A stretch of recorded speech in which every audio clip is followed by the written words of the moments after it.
Let's get started.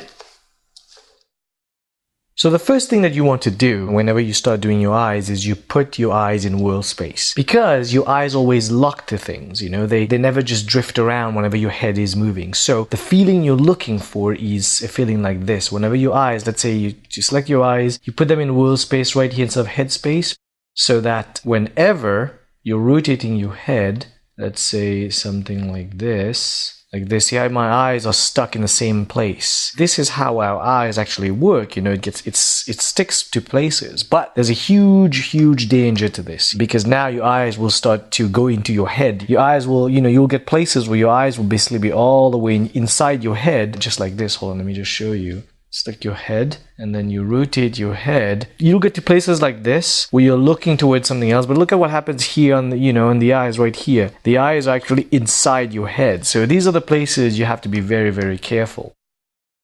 But you know, I'm gonna show you guys how I work with this. A lot of times you have to go in there and select only just one eye, you know, to just tweak it left and right. On the right here, the top right, this is a reference of myself. You know, I've actually filmed myself, you know, close up of my eyes just to show you guys. And I've been looking at things. I'm not just letting my eyes drift.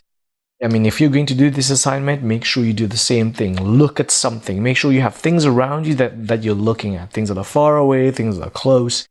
So right now, there were some particles, you know, on the wall that I was looking at, and there were also some images, you know, some frames on the wall that I was looking at. There was an object that was on a table that I was looking at. So I was looking at various things. I'm going to show you guys how to think about the eyes whenever you're animating, because the eyes are very tricky. And for this assignment, I'm going to stay very close to what I'm looking at. So you guys want to do the same. Whenever you're doing this assignment, basically copy the eyes. You know, a lot of the 9 old men, what they were doing is they would copy real motion, because that's the way they get to learn. This assignment, I'll show you guys how to copy the eyes, but also how to add things that are not there.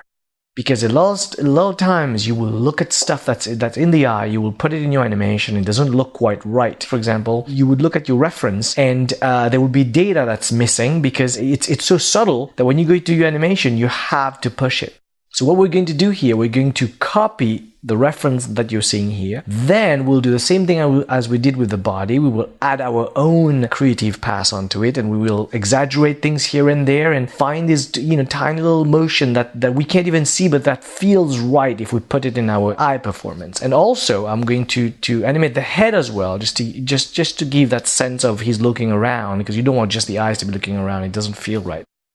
Mike Safinoff, you know, his class, the facial performance class, character close-up, actually goes more into details when it comes to the eyes and how it works with the whole face. First thing I'm going to do is I'm going to just scrub through it, look at my reference. I'm kind of right now in my head planning, all right, how much I've got to do.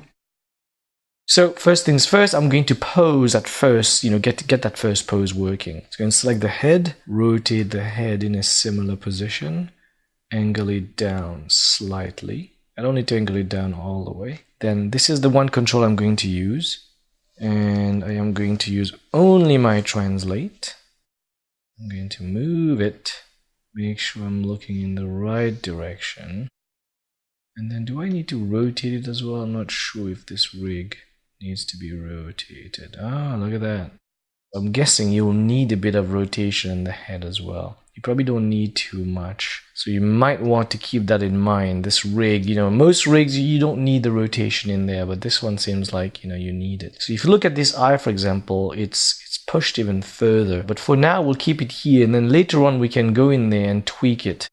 A good way, a good principle when you're animating the eye, if you're not quite sure of the eye direction, and in JP's class, JP Sands class, you know, he will talk about eye direction, which is extremely important. And I think Mike as well will cover eye direction. The best way to do it is to hide one side of the eye. If I hide the left side, you can tell where the character is looking. If I hide the right side, you can tell where the character is looking. So you got to make sure that when you're hiding the eyes, they are looking in the same direction. And again, that's a tweak that we might go in later on and tweak. For now, we'll just move with what we have.